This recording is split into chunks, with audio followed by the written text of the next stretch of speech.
Alright, good evening folks, it's Enforcer Matt, and welcome back to another short war video, and today we have more major developments in Iran, Russia, and China, so let's get started with the breaking news. This morning, China's begun to threaten US forces about blockading their ships near the Strait of Hormuz, as the US Navy's full-scale blockade has formally begun this morning, with over 15 US warships in formation near Iran. Meanwhile, Bahrain, a Gulf state, reports that they are under attack by drones and possibly even missiles, as Iran appears to have ordered new attacks either through the IRGC or its proxy forces, and we're awaiting more information about the ongoing situation. Meanwhile, elements of the US Army 82nd Airborne are moving into position near Iran, and also a third US aircraft carrier is moving into the area in less than 3 days, as some speculate US forces may be planning a bigger operation. And we're also seeing the US military airlift become much larger over the past 24 hours, which is presumed to be shuttling tons of high-powered munitions and air defense systems into the Middle East. So we have a lot of news today, and in fact, the biggest piece of news right now is China is actively getting involved with the US blockade against Iran, and it looks like the situation is starting to escalate a little bit. So let's jump into our first major article, which goes to open source intel. And right now, this is our biggest story of the day. We are seeing that China is actively weighing in and getting involved in the situation about the US blockade that just started a couple hours ago, and we have heard from a top Chinese official this morning about the situation. We have heard from Chinese Defense Minister Admiral Dong Jun in a message to the Trump administration and the US Navy, and the Chinese Defense Minister said, "Our ships are moving in and out of the waters of the Strait of Hormuz. We have trade and energy agreements with Iran. We will respect and honor those agreements and expect others not to interfere in our affairs.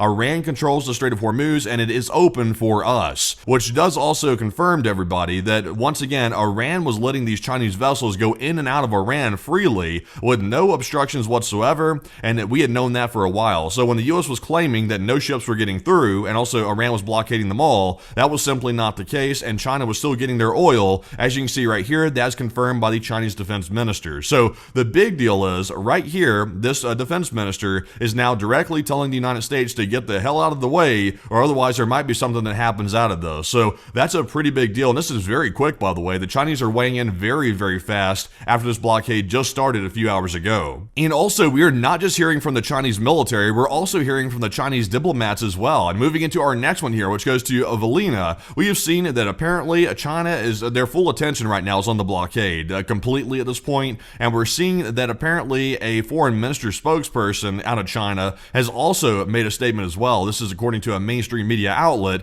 They're saying that China is calling for the unobstructed navigation through the Strait of Hormuz, literally just hours after the blockade started, and they're saying it's in the common interest of the international community if the strait's secure and open. But here's the catch though, it wasn't open for everybody. The strait was closed. Iran closed the strait, and the only people getting oil or ships through that corridor right there was the Chinese, possibly the Russians, and maybe some Indian ships that were mixed in there as well. So pretty much the only ships getting through were pretty much vessels that were aligned with our enemies to a large degree. So it wasn't secure and open, but you can see here that there's currently some pretty strong language being used toward the United States by China, and I suspect we'll be seeing more of this out of the Chinese government. But also, by the way, moving into our next post here, we're finding out exactly why China is so upset about this entire situation, and this one goes to Ocean Defender. We have seen that apparently a vessel allegedly carrying Chinese oil products apparently had to turn around before it got to the Strait of Hormuz due to the US blockade that just got started a few hours ago. We are hearing that apparently a Malawi-flagged crude oil tanker, which claims to be bound for China, loaded with oil from the UAE, has turned back after approaching the Strait of Hormuz from the direction of the Persian Gulf. And this vessel right here, they claim is sanctioned by the US Treasury Department, but I haven't been able to confirm that myself. It could be, but I haven't had a chance to confirm that. But we are seeing right here in this image, there it is right there. It appears to have taken off maybe from the UAE, and it looks like it swung a U-turn right before it got to the main choke point of the Strait of Hormuz. And as we can see right here in our next image, it appears to be it is currently putting around the strait. As you can see right there, it's sort of hanging out at like 0.6 knots, which is barely moving at all. And it looks like it is pretty much going to sit there for a while from the looks of it. So that's the situation right now. This ship apparently got scared off by the blockade. It couldn't get through, and that's apparently, according to the reports, why it did not go through the strait. So a pretty big deal, and apparently that has piqued China's interest, to say the least. But moving into our next one here, this one's going to go to Disclosed TV, and we've even gotten a president presidential Truth Social post about this as well. Here's what the president said today. He said, Iran's navy is laying at the bottom of the sea, completely obliterated 158 ships,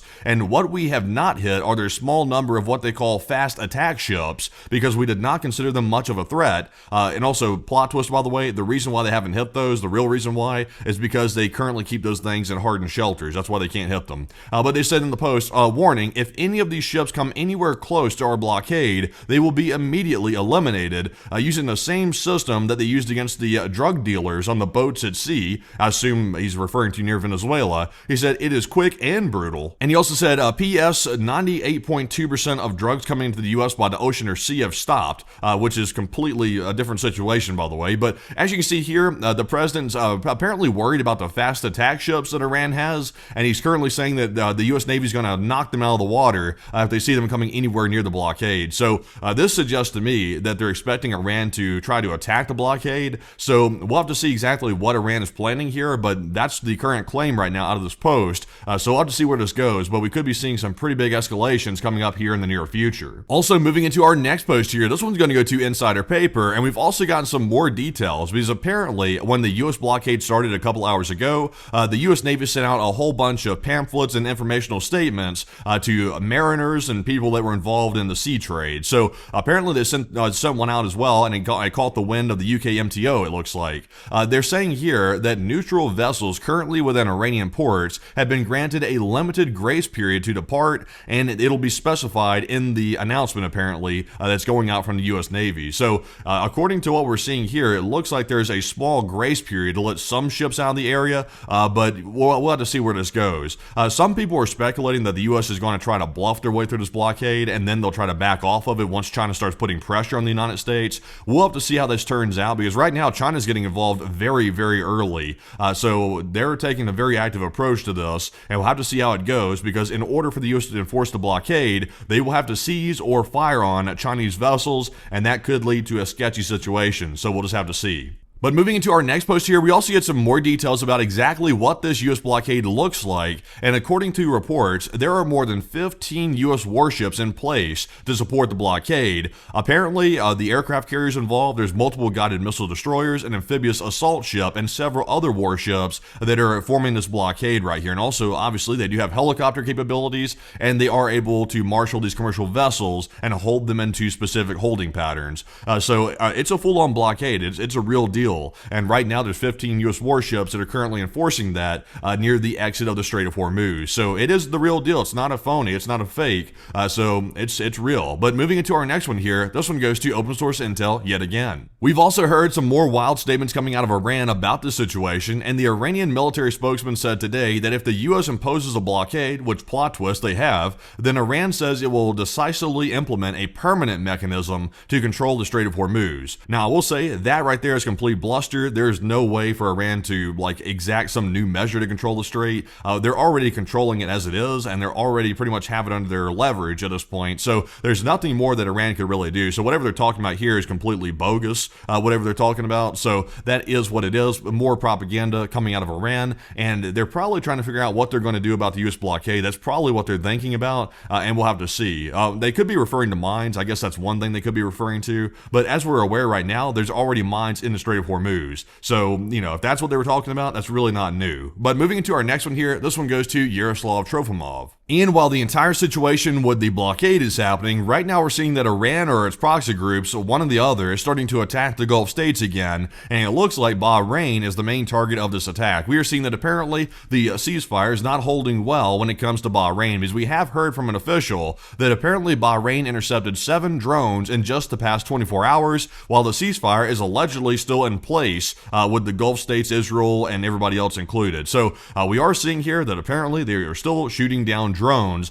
and we're not exactly sure who fired them. It could be the IRGC that fired them, or it could be maybe the proxy groups in the area. We're not entirely sure, but whoever did it, it is Iran behind it, ultimately. Iran funds the proxy groups, and they also give orders to them as well. So whoever it was Iran through one means or another, and they are firing drones once again at Gulf states, and Bahrain is under attack yet again. So we'll have to see how the U.S. response to this right here, so far we have not heard a official U.S. acknowledgement of these attacks, but of course it's basically a breaking of the ceasefire, so we should hear something out of the United States pretty soon. But in the meantime though, moving into our next post here, this one goes to Ocean Technical, and we've also seen that the massive U.S. Air Force airlift into the Middle East from North America and Europe is still ongoing as we speak, and it looks like it is ramping up over the last 24 hours, and we are seeing that here on Flight Radar 24 over the last 24-hour period. So let's take a look at this right here. This is a pretty informative little video, and as you can see right here, there are a whole bunch of flights. You can see here a whole bunch of RCH, a whole bunch of Moose, and they are heading out that way right now to the Middle East, and it is nonstop. We presume that they are shuttling in high-powered munitions to restock the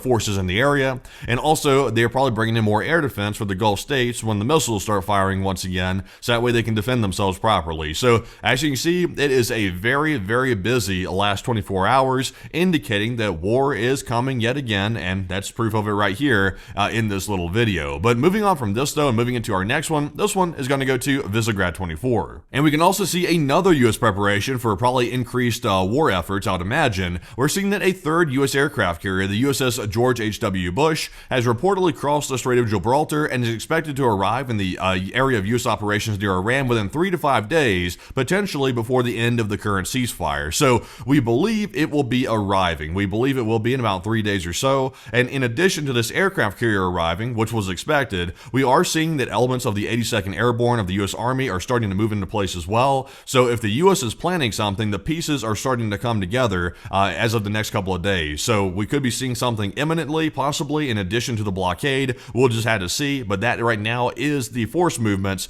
currently into the area. But moving into our next post here, this one's going to go to Ocean Warfare. And we've also seen an interesting sight right now. We've seen that the newly acquired Russian Mi-828 helicopters that Russia just delivered right before the Iran-US war started, they're apparently been seen operating over Tehran. So they are still functioning, and it looks like the U.S. did not destroy those yet. So, for whatever it's worth, Iran has some Russian helicopters, but they might not have them for too much longer. Now that they're flying around Tehran and they're visible, that might become a U.S. target right there. So sadly, I can't show you this entire video right here, but I can show you at least a little snippet of it. As you can see right there, there is that Mi-28 right there on the screen. That is it flying over Tehran, as you can see. And there's another image of one right there. You can see there's the rooftop of a building here in the capital city, and there is the Russian helicopter that is now operated by the Iranians. So Russia is giving support. I know the U.S. has been trying to pretend like they're not, but clearly there's support right there, and that was delivered before the war even started.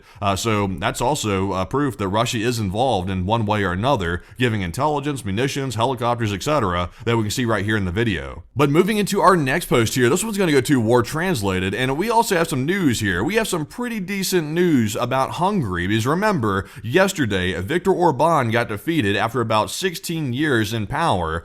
He got defeated in the election pretty badly, actually, and now we're seeing that a new fella is taking charge in Hungary. His name is Magyar. I believe it's Peter Magyar. I believe that's his name. We are seeing that he is making some statements today that is very pertinent to the Ukraine war effort, so let's move into that news. And as we can see right here in this post from War Translated, Magyar allegedly stated that the people in Hungary know that Ukraine is the victim of this war, meaning the Russian war on Ukraine, and regarding the 90 billion euro loan, Magyar supports the agreement reached in December and does not plan to challenge it. However, I think I heard in a different post that he's saying that Hungary might opt out of that because they're currently having financial difficulty, but he's not going to oppose the agreement apparently. He also added that he will not actively seek ties with Russia. However, if Putin calls me, he said he will pick up the phone, and he said in any case he would ask Putin to end the war. So like I sort of mentioned last night, this fella here is not going to be like a very avid pro-Ukraine supporter, but that's not needed. All we needed was Orban to get the hell out of the way, because he was obviously being way too friendly with Putin, and that wasn't good for Europe, and that wasn't good for Ukraine either. So as you can see here, it looks like he's going to be taking a much removed stance from supporting Russia, this fella here, and it looks like he will once again not start the loan to Ukraine, which means Ukraine will be armed with that loan very, very soon, and it looks like it will be generally a better situation. So we'll be waiting for more statements from this fella right here, but I will say that is a promising start that we're seeing right now. But moving into our next post here, this one is going to go to Visegrad 24. Meanwhile, let's move on to our Ukraine-Russia news, because this morning we've seen something very big that has happened inside of Russia. We see here that an attack was reportedly targeting one of the largest phosphate fertilizer plants in the entirety of Europe, which is apparently in Russia. We see that a fire broke out in the Vologda region, and the cause is reported to be a drone strike on the facility, and the plant is one of the major producers of ammonia and nitrate fertilizers, which are materials that can also be used in the production of gunpowder and other munitions in war. So it looks like it was hit, and there's a major fire right now on this facility, which is obviously not good for air quality, I would say, but that's beside the point. Let's take a look at the video and see the fire on this facility. And as you can see here, this is the fertilizer plant that you see right here. Apparently the guy is filming from a rooftop or a stack, it looks like, and he's about to pan over here to the left. He's about to pan over, and there is the fire right over there. You can see the smoke rising up, and there's a little something going on over there on the left. So not a good situation, I would say. And right now it looks like the fire might be contained from the looks of it. It looks like it's one area that's currently, I'm seeing some black smoke in over there. So we'll have to see how this goes, but it looks like it could be a bad situation right over here. He's panning over to it some more right there. So, yeah, not looking too good right there. That's the largest plant right there in Europe that makes phosphate fertilizer. But I got another angle of this, by the way. Let's go ahead and jump into our next post here, which goes to Tendar. We've also gotten a second video that appears to show the angle here from the roadway, showing where the Ukrainian drones allegedly struck the chemical plant in the Vologda region. And like they said, geolocation suggests that an ammonia production plant has been hit. And that does appear to be the target that we're seeing here, if that geolocation is accurate. So let's take a look at our second video of this fire. And there it is right there. As you can see, that's the plant, and it looks like there is the black smoke rising up from it. There's a little bit of smoke right there coming out of a smokestack, which is normal, but that other smoke is not normal, though. That is definitely not. So that does suggest that there's a fire on this location, and once again, not very good for Russia. It's coming at a bad time right now. There's a fertilizer shortage largely around the world due to the Iran war and the Strait of Hormuz blockade. So not good for Russia, I would say. It looks like they will be having some troubles, some more woes, as they call them. But moving into our next post here, we do have a very, very big story from Disclosed TV about a new U.S. defense partnership with Indonesia. Let's take a look. And as we see right here in the document, this is what it says. It says the U.S. Secretary of War and the Indonesian Minister of Defense announced the establishment of the Major Defense Cooperation Partnership between the U.S. and Indonesia. And here is what it says it includes. It says the military modernization and capacity building, training and professional military education, and exercises and operational cooperation.